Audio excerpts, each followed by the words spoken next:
Welcome everybody once more. Today I want to deliver a lecture for you on different types of stanzas. I will talk about what is a stanza, what are its different types, and how different types of stanzas are used by different poets in English literature. I will tell you about stanza in a very simple and in a very brief manner. Stanza is Italian name for stopping place, and a stanza is a grouping of verse lines in a poem. Lines of the poems are set off by a place in the printing text. Usually the stanzas of a poem are uniform in number and length of the component lines. Some unrhymed poems like William Collins' Ode to West, Ode to Evening are composed of stanzas that vary in their component lines. Now let's talk about some different types of stanzas. First is couplet. A heroic couplet consists of two iambic lines, two iambic pentameter lines which rhyme together. Edmund Waller is regarded as the father of couplets. In John Dryden and Alexander Pope, each line of the poem becomes clause containing a complete thought. The last lines of a Shakespearean sonnet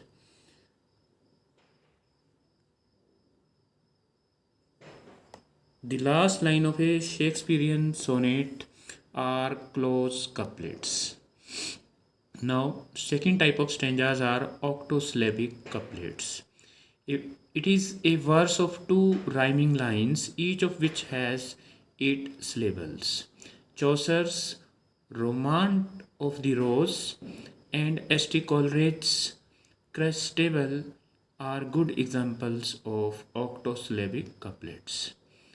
Then third form of stanza is tercet or triplet. Tercet or triplet is a stanza of 3 lines, usually with a single rhyme.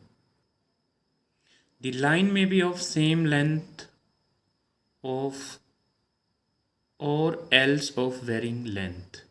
In Richard Crasha's Wishes to his spouse mistress, the lines of each tercet are successively in iambic dimeter, trimeter and tetrameter.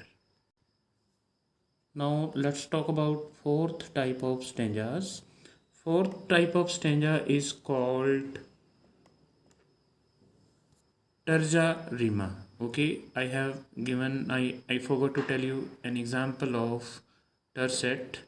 Okay, this is a line from a famous poem. Whoever she be, that not possible she, that shall command my heart and me. This is an example of tercet. Now let's come to fourth type of stanza, Terza Rima. It is composed of tercets which are interlinked in that each is joined to one followed by a common rhyme scheme, ABA, BCB, CDC, and so on. Dante, who invented it, composed his Divine Comedy in Terza Rima. Sir Thomas Watt introduced this form in England in the 16th century. Shelley used it brilliantly in Ode to the West Wind, which was written in 1820. Now, fourth type of stanza is Terza Rima, and fifth type of stanzas are quatrains. A quatrain is a 4-line stanza. It is most common in English versification with various meters and rhyme schemes. But the rhyme scheme most common is ABAB.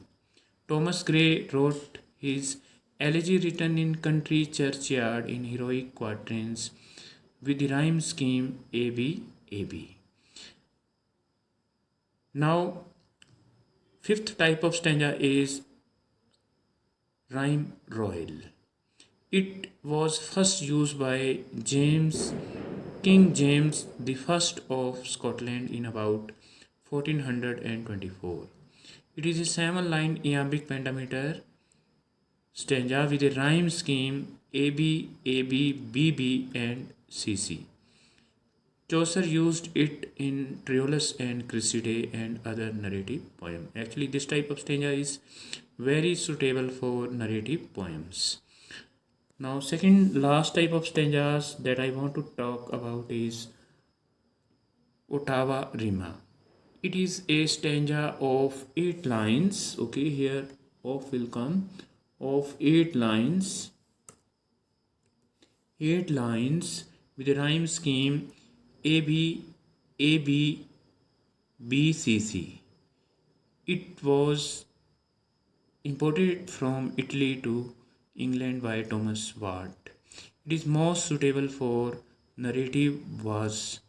Lord Byron used it in Don John, which was composed in between 1819 to 24.